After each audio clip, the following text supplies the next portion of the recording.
नमस्कार, स्वागत है आपका जी बिजनेस में। मैं हूं दीपक डोभाल और आप देख रहे हैं आपकी खबर आपका फायदा।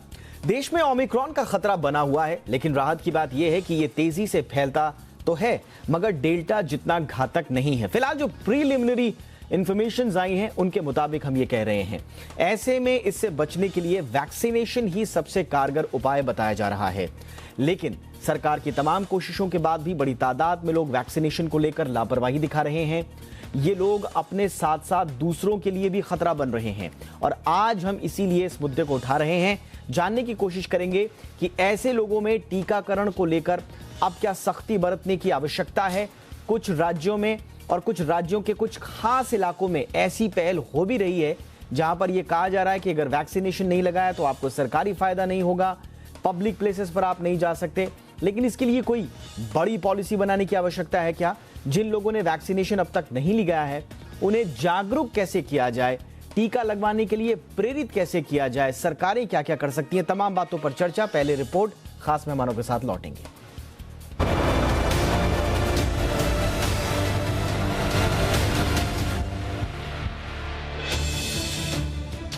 ओमिक्रॉन का खतरा सिर पर आ चुका है। इससे बचने का सबसे कारगर उपाय वैक्सीनेशन है। राहत की बात यह है कि ओमिक्रॉन कोरोना के पहले के वेरिएंट जितना घातक नहीं है, लेकिन कुछ राज्यों में अभी भी टीकाकरण की धीमी रफ्तार चिंता बढ़ा रही है। सरकार वैक्सीनेशन ड्राइव में तेजी लाने के लिए सभी कोशिशें कर रही है। खुद पीएम और हेल्थ मिनिस्टर उन राज्यों के साथ बैठकें कर चुके हैं जहां वैक्सीनेशन की रफ्तार कम है, लेकिन हालात में कुछ ज्यादा बदला नहीं है।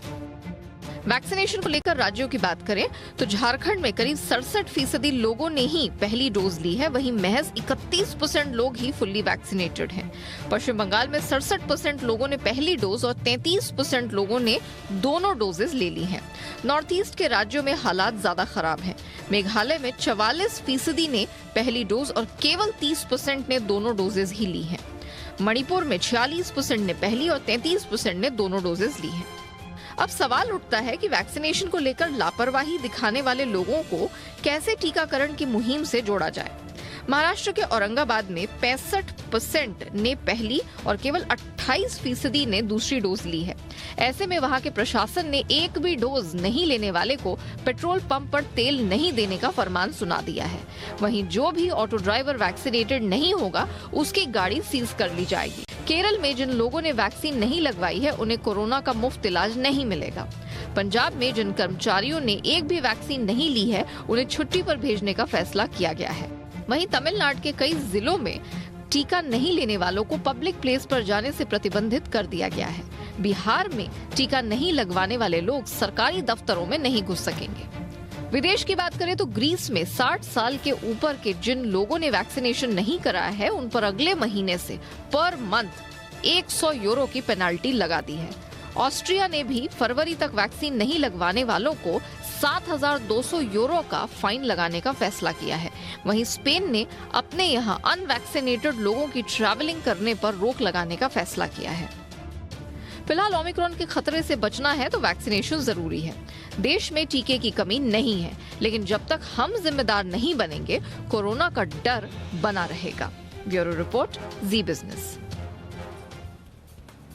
और आज किन 3 सवालों के इर्द गिर्द चर्चा रहेगी वो भी जरा देख लेते हैं। आज का पहला सवाल, क्या देश में वैक्सीनेशन को लेकर अब सख्ती बरतने की आवश्यकता है? जैसे कि डेटा आ रहे हैं 10 करोड़ ऐसे लोग हैं जो फर्स्ट डोज लेने के बाद सेकंड डोज लेने नहीं आए, तो क्या ऐसे लोगों पर सख्ती हो? जिन लोगों ने एक भी नहीं ली है उनका क्या किया जाए? दूसरा सवाल, वैक्सीनेशन तेज करने के फिर दूसरे उपाय क्या होंगे? अगर सख्ती नहीं तो फिर क्या? और तीसरा, बिना वैक्सीन वाले लोगों पर ओमिक्रॉन कितना भारी पड़ेगा? ये एक बड़ा सवाल है। ये हैं आज के हमारे 3 सवाल। अब मेहमानों का परिचय आपसे करवा देते हैं। आज हमारे साथ खास मेहमान जुड़ चुके हैं। हमारे साथ हैं डॉक्टर संजय राय, रिसर्चर हैं कोवैक्सीन के और एम्स में कार्यरत हैं। बहुत बहुत स्वागत है डॉक्टर राय आपका हमारे शो पर। हमारे साथ हैं डॉक्टर समीर भाटी, मेंबर हैं कोविड-19 कमेटी के। डॉक्टर भाटी आपका भी बहुत बहुत स्वागत है। और हमारे साथ जाने माने चेहरे डॉक्टर चंद्रकांत लहरिया, जाने माने पब्लिक हेल्थ एक्सपर्ट हैं। डॉक्टर लहरिया आपका भी बहुत बहुत स्वागत है। डॉक्टर लहरिया, आपसे मैं चर्चा की शुरुआत करना चाहूंगा। सर, क्या किया जाए सर? सख्ती बढ़ानी पड़ेगी? अब बहुत सारी कंट्रीज में तो सख्ती बढ़ानी शुरू हो गई है। जर्मनी और दूसरे देशों ने पब्लिक प्लेसेस पर आना, प्रोहिबिट कर दिया है, और भी देशों में सख्तियां बढ़ी हैं। इनफैक्ट भारत में भी कुछ पॉकेट्स में कोई यूनानिमस पॉलिसी तो नहीं है, लेकिन अपने अपने स्तर पर प्रशासन ने सख्तियां बरतनी शुरू कर दी है। क्या आपको लग रहा है कि वैक्सीनेशन जो बचा हुआ है वो सख्ती के बाद ही अब 100% टारगेट तक पहुंचेंगे हम? नमस्कार। सबसे पहली बात याद रखने की है कि हम दूसरे देशों में क्या हो रहा है इसको अपने देश का उदाहरण नहीं बना सकते हैं। हर देश की परिस्थिति भिन्न होती है, तो उस हिसाब से निर्णय लिया जाना चाहिए। फिर दूसरी बात आती है कि लोग शिकायत करते हैं कि सरकारी स्वास्थ्य सेवाएं अच्छी नहीं है। लोग सरकार से जो स्वास्थ्य सेवाएं मांगते हैं वो तो मिलती नहीं है, तो फिर किस आधार पर सरकार सख्ती करके वैक्सीनेशन करवाना चाहती है। तीसरी बात याद रखने की है कि हमें इतिहास को देखना होगा। पिछले 70 सालों में 1977 के आसपास जो फैमिली प्लानिंग प्रोग्राम में सख्ती की गई थी, उसका नतीजा 20 सालों तक भुगतना पड़ा था। उसी तरह से पोलियो इम्यूनाइजेशन प्रोग्राम जो चला था, उसमें बिना सख्ती के भी अच्छे कवरेज अचीव किए जा सकते थे। तो मेरा व्यक्तिगत रूप से मानना है कि सख्ती करना कोई तरीका नहीं होगा। हाँ, इसको एक थोड़ा नुएंस और डिफरेंशियल अप्रोच का पालन करना होगा, अर्थात कुछ पाबंदियां लगाई जा सकती हैं, लेकिन सबसे महत्वपूर्ण चीज़ है कि जैसे किसी को राशन नहीं देना या किसी की तनख्वाह रोक देना, ये सब चीज़ें इसेंशियल्स ऑफ लाइफ हैं, उनको नहीं रोका जा सकता, उन पर सख्ती नहीं की जा सकती। और अंतिम बात याद रखने की है वो यह है कि अभी जो भी कदम उठाएं उससे पहले निहायत ज़रूरी है कि इस बात को समझा जाए कि लोग क्यों नहीं आ रहे हैं। हम बिना साइंटिफिक और एपिडेमियोलॉजिकल डेटा इकट्ठे किए सिंपली ये सोचने लगे हैं कि सख्ती करने से लोग आने लगेंगे, तो मेरी नज़र में एक बैकफायर कर सकता है, और साथ में उससे ऐसा हो सकता है कि लोग फर्जी वो बनवाने लगे हैं, अन्य प्रक्रियाएं शुरू हो जाएं। अगर हमें प्रोग्राम सही तरीके से चलाना है और लंबे समय के लिए चलाना है, तो इसके हमें पोलियो प्रोग्राम से सीख ले सकते हैं, कैसे कम्युनिटी के मेंबर्स को शामिल करके और क्या क्या तरीके निकाले जा सकते हैं। बहुत सारे एक्सपर्ट हैं, बहुत सारे तरीके हैं, उनको वॉलंटरी ही होना चाहिए। फिर अगर सारे वॉलंटरी और उसके अलावा इंसेंटिव देने के बाद भी अगर नहीं बढ़ पाता, तब फिर आगे विचार करेंगे, लेकिन शुरुआत सख्ती से करना मेरी राय में सही नहीं है। डॉक्टर राय, आपकी नज़र में क्या सख्ती से काम चलेगा? देखिए, समझाइश का काम तो सरकारों ने अपने स्तर पर किया है, अवेयरनेस मीडिया के माध्यम से भी हुई है। उसके बावजूद अगर लोग वैक्सीनेशन के लिए नहीं आ रहे हैं, ये दरअसल उन लोगों के लिए चिंता की बात हो रही है जो लोग फुल्ली वैक्सीनेटेड हैं। उनका ये कहना है कि हमने क्या वैक्सीन लगा के गलती की, और अगर आपकी वजह से हमें खतरा होता है तो इसमें फिर किसी ना किसी को तो कोई ना कोई कदम उठाना पड़ेगा। तो इस सिचुएशन से कैसे निपटा जाए? बीच का रास्ता क्या हो सर? देखिए, डॉक्टर चंद्रकांत ने बहुत ही अहम बात की है कि फोर्स लगाने से क्या फायदा होगा और हमारा उद्देश्य क्या है। ऑब्जेक्टिव क्लियर कट होना चाहिए। जो हमारा उद्देश्य है वैक्सीन का, कि जो लोग अनवैक्सीनेटेड है, क्या उनसे लोगों को खतरा है, इसका कोई साइंटिफिक एविडेंस है हमारे पास, या कुछ लोगों को फर्स्ट डोज लग गया, सेकेंड डोज नहीं लगा, उससे कितना खतरा है, इस बीमारी को रोकने में कितनी जो है हमें दिक्कतें आएंगी। ये सब उद्देश्य है हमारा। ये उद्देश्य नहीं हो सकता कि वैक्सीन बिकवाना है, ये उद्देश्य नहीं है कि इसलिए सख्ती करके वैक्सीन। यह हमें रेशनल होना पड़ेगा। हमारे पास बहुत से वैक्सीनेशन प्रोग्राम है, ये पहला वैक्सीनेशन प्रोग्राम नहीं है। करीब 25 से ज़्यादा वैक्सीन इस समय हम दे रहे हैं, तो कई बार जो है ऑलरेडी अप्रूव्ड है। दुनिया में 320 वैक्सीन पे काम चल रहा है। तो ये नहीं है कि हर जगह साइंस हो रहा है, कई बार जो है कमर्शियल इंटरेस्ट हावी हो जाता है और वो इस तरह के दबाव बनाता है। जिन लोगों ने स्टेट का आपने जिक्र किया, वो क्यों ऐसा कर रहे हैं मुझे नहीं पता। जिन लोगों ने अभी तक वैक्सीन नहीं लिया, मैं as a epidemiologist, as a public health specialist ये देखना चाहूंगा कि वो कौन से ऐसे लोग हैं और उससे क्या हमारे कंट्रोल प्रोग्राम पे क्या फर्क पड़ेगा।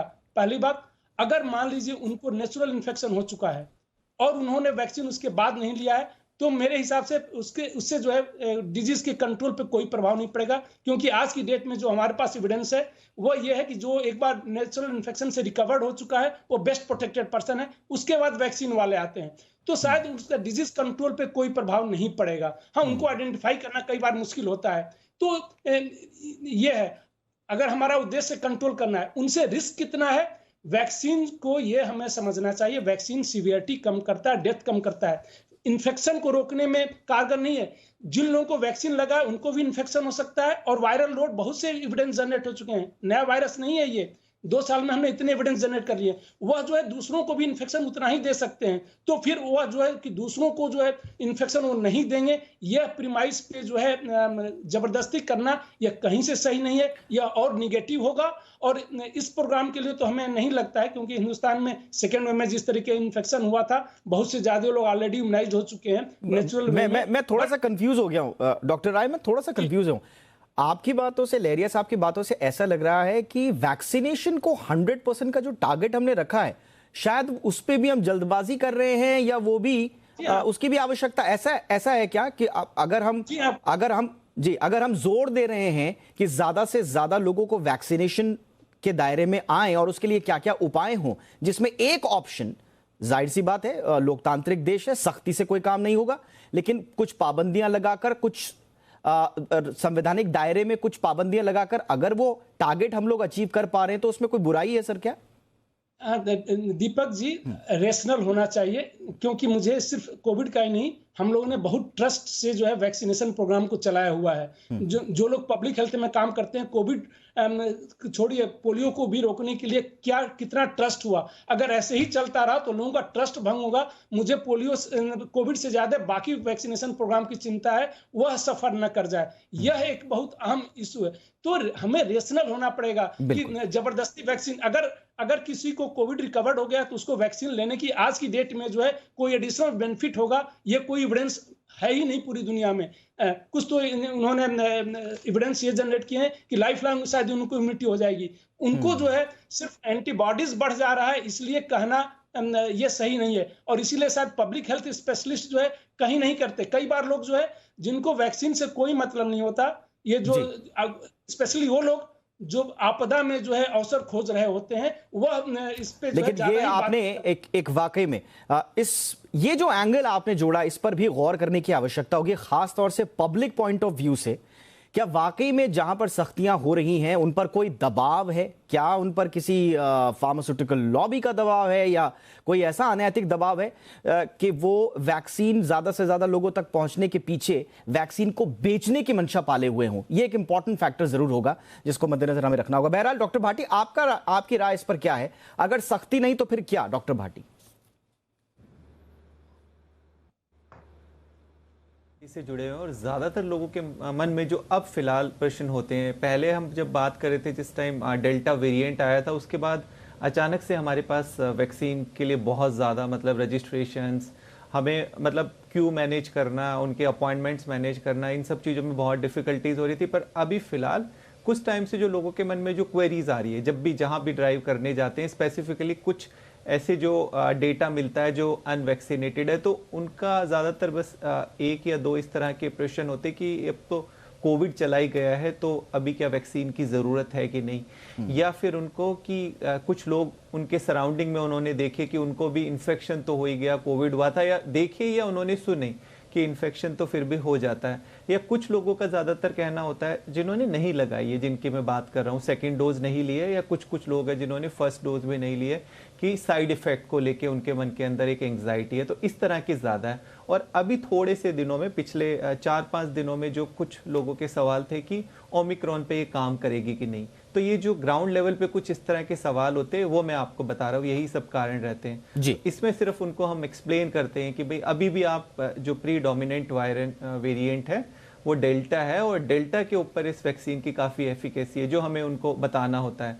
इसके अलावा यानी कि समझा बुझा के उनको बिल्कुल जो टीके को ना कह रहे हैं, क्या उन पर जुर्माना लगना चाहिए, उन पर सख्ती होनी चाहिए, ये हम आज चर्चा कर रहे हैं, क्योंकि ये बहस जरूर हो रही है इस बात पर कि आखिर लोगों को वैक्सीनेशन के लिए कैसे प्रेरित किया जाए।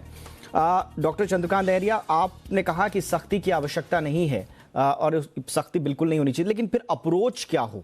क्योंकि अगर अप्रोच नरमी का है तो नरमी तो सर 2 साल से नरमी ही है, उसके बावजूद अगर लोग नहीं ले रहे हैं वैक्सीन, तो फिर क्या किया जाए? सबसे पहली बात है कि सरकार कहती है कि 100% टीकाकरण करना है, और सरकारी नज़र से एक अच्छी अप्रोच है। सरकार यह नहीं कह सकती कि वो 95% या 90% को करेगी, उसको 100% टारगेट रखना होगा। लेकिन हमें साथ में यह भी याद रखना होगा कि ये वॉलंटरी या स्वैच्छिक प्रोग्राम है, और स्वैच्छिक प्रोग्राम में लोग निर्धारित करेंगे कि वो टीकाकरण लेना चाहते हैं नहीं लेना चाहते। एक नज़र से देखें तो पहली बार एडल्ट वैक्सीनेशन हो रहा है और करीब 83% एडल्ट एटलीस्ट 1 शॉट लगवा चुके हैं, तो प्रोग्राम काफ़ी हद तक सफल रहा है। यथार्थ में इस 90 से के ऊपर जाना लगभग मुश्किल होता है, लेकिन हमें याद रखना होगा कि टीकाकरण का उद्देश्य क्या है। गंभीर बीमारी से बचाना, हॉस्पिटलाइजेशन और मृत्यु से बचाना, और वो किस आयु वर्ग में होती है, जैसे एल्डरली और 45 से 59 साल के जो कोमॉर्बिड लोग हैं। लेकिन मुख्य चुनौती भारत के सामने यह नहीं है कि टोटल वैक्सीनेशन कितने हुए या प्रोपोर्शनेट वैक्सीनेशन कितने। मुख्य चुनौती यह है कि जो गंभीर बीमारी के रिस्क पर लोग हैं, एल्डरली और 45 से 59 साल, उस आबादी में भी करीब 45% ने या तो एक शॉट लिया या कोई शॉट नहीं लिया। तो सरकार की प्राथमिकता होनी चाहिए कि उन लोगों के मुद्दों को समझा जाए किसी भी आबादी के लिए, कि क्या वजह है कि लोग पहला डोज लगवाने के बाद सेकंड डोज के लिए लौट के नहीं आए। 12 करोड़ लोग सरकारी आंकड़ों के अनुसार सेकंड डोज के लिए ड्यू हैं, लेकिन लौट के नहीं आए। तो मुख्य इसका मतलब हुआ कि लोग विलिंग तो थे, अगर उन्होंने पहला शॉट लगवाया तो वो विलिंग थे, लेकिन अगर दूसरा शॉट नहीं लगवा रहे तो वो 2-3 चीजें क्विकली। एक तो उस बात को समझने की कोशिश की जाए कि कहाँ पर वो लोग हैं और क्यों नहीं आ रहे हैं, बिल्कुल साइंटिफिक तरीके से। दूसरा मुख्य मुद्दा ये है कि भले ही भारत के पास अधिक वैक्सीन उपलब्ध है जितनी की जरूरत है, लेकिन अवेलेबिलिटी अपने आप में इस बात का संकेत नहीं होता कि लोगों के पास एक्सेस है। हो सकता है लोगों के नजदीक में वैक्सीन लग रही है, लेकिन लोग अपने काम में बिजी हैं, किसी दूसरी चीज में उनको अपना जॉब से जाना है, तो उन सारी चीजों को समझने के बाद काम करना चाहिए। आपने बिल्कुल सही बात बोली कि थोड़ा सा हमें कारणों को समझना पड़ेगा। हम ये भी नहीं कह सकते हैं कि लोग जानबूझकर नहीं आ रहे हैं। हो सकता है उनकी कोई मजबूरी हो सकता है कि कोई नीतिगत खामियां हो जिनकी वजह से वो वैक्सीन नहीं ले पा रहे हो। ये बड़ा इंपॉर्टेंट है। डॉक्टर राय, क्विकली, तो सर अब आने वाला वक्त, अब किस तरह का अप्रोच हम रखें? और एक सवाल मैं आपसे यही पूछना चाहूंगा कि जिन लोगों ने वैक्सीनेशन नहीं लिया है और जो सिंगल डोज भी ले चुके हैं, उन लोगों पर नए वेरिएंट का खतरा कितना है या कितना हो सकता है? इस बारे में कोई अध्ययन है क्या सर?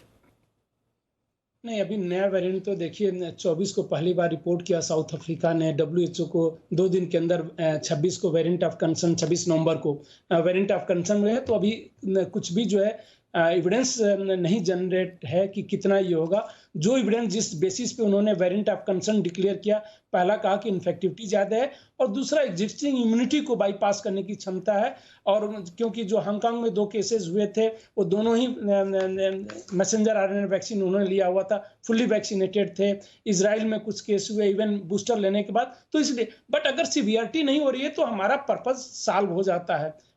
इसलिए तो अभी जो है उन पे कितना खतरा है, देखिए खतरा हमेशा, अगर अनवैक्सीनेटेड है और उनको कभी कोविड भी नहीं हुआ है तो खतरा हमेशा बना रहेगा, सीवियरिटी होने का खतरा ज्यादा रहेगा। हमारे देश में जो भी वैक्सीन लग रही है, काफी क्लिनिकल ट्रायल सबके बाद है, तो यह है कि प्रूवन सेफ्टी भी है और इफिकेसी भी है। उसकी पब्लिकेशंस भी अच्छे खासे आ चुके हैं। तो वह जो है, ये नहीं है कि अगर अनवैक्सीनेटेड है, मैं तो ये कहूंगा कि थोड़ा सा रेशनल हमें होना चाहिए, ट्रांसपेरेंसी लेनी चाहिए कि किसको जरूरत है किसको नहीं जरूरत है। जैसे आप अभी कैप्शन दिखा रहे थे कि यूरोप में ये हो रहा है। यूरोप में अनवैक्सीनेटेड उनको कहते हैं जिनको कभी कोई वैक्सीन नहीं लगी, लेकिन उनको अगर कोविड हुआ है तो अनवैक्सीनेटेड नहीं कहते, क्योंकि कोविड रिकवर्ड सर्टिफिकेट को भी वो उतनी ही वैल्यू देते हैं जितनी जो है वैक्सीनेटेड को देते हैं। अच्छा। क्योंकि जो एविडेंस है सबसे ज्यादा प्रोटेक्टेड है कोविड रिकवर्ड, उसके बाद वैक्सीनेटेड अगर हम क्रम में करें, और जो अनवैक्सीनेटेड है वो सबसे कम प्रोटेक्टेड है। तो इसलिए जो है, तो हमें भी यही नीति अपनानी चाहिए सर। हमें भी जो रिकवर्ड लोग हैं, नेचुरली जिनके पास एंटीबॉडीज हैं, उनको उतनी तवज्जो देनी चाहिए। अब शायद समय आ गया है, क्योंकि अगर हमारे पास अभी एक पब्लिकेशन आया था कि वो इवन फाइजर से उन्होंने कंपैरिजन किया था कि इन्फेक्शन होने की संभावना भी जो है जिनको एक बार कोविड से रिकवर्ड हो चुके हैं 600% कम है, 10-20% या 50% नहीं। तो इन लोगों से दूसरे में फैलने की भी संभावना कम है। तो अगर हम रेशनल रहेंगे, क्योंकि देखिए आज 2 तरीके के लोग इस समय हैं जी। एक ये है जो वैक्सीन का बिल्कुल विरोध करते हैं, एंटी वैक्सर लॉबी है, वो भी इसका उपयोग करते रहते हैं कि इरेशनल यूज हो रहा है। और दूसरी ये जो है जो सिर्फ वैक्सीन प्रमोट करते रहते हैं, या तो उनकी फार्मास्यूटिकल कंपनियां या लॉबी। हमें जो as a scientist, as a doctor जो है कंप्लीटली रेशनल होकर डिसीजन लेना चाहिए, क्योंकि हमें लॉन्ग टर्म देखना होता है। शॉर्ट टर्म के लिए गेन के लिए कुछ नहीं, वो भले ही शॉर्ट टर्म गेन करते रहे। तो इसलिए रेशनल होना चाहिए। अगर रेशनल, लोगों का ट्रस्ट बढ़ेगा, अपने आप बढ़ेगा। बिल्कुल। देखिए शुरू में यानी कि लोगों का भरोसा बहुत आवश्यक है और रैशनल होकर किसी भी नीति पर आगे बढ़ना ही आवश्यक होगा और यही समझदारी होगी। बहरहाल इस विषय पर अभी सरकारों में भी काफी मंथन चल रहा है। आगे वैक्सीनेशन का दायरा किस अप्रोच के साथ आगे बढ़ाया जाएगा ये तो सरकारें ही तय करेंगी, लेकिन हमारी इस चर्चा से कम ये साफ हो चुका है कि बहुत ज्यादा सख्ती भी आवश्यक नहीं है। हाँ, लोगों को भरोसे में लेना और एक रैशनल अप्रोच के साथ वैक्सीनेशन का दायरा बढ़ाना, ये शायद वक्त की जरूरत है। बहुत बहुत शुक्रिया आप तीनों का हमारे शो पर आने के लिए। Doctor Sanjay Rai, thank you so much. Doctor Sameer Bhati, शुक्रिया। डॉक्टर चंद्रकांत लहरिया, आपका भी बहुत बहुत शुक्रिया। आपकी खबर आपका फायदा में इतना ही। इजाजत दें, नमस्कार।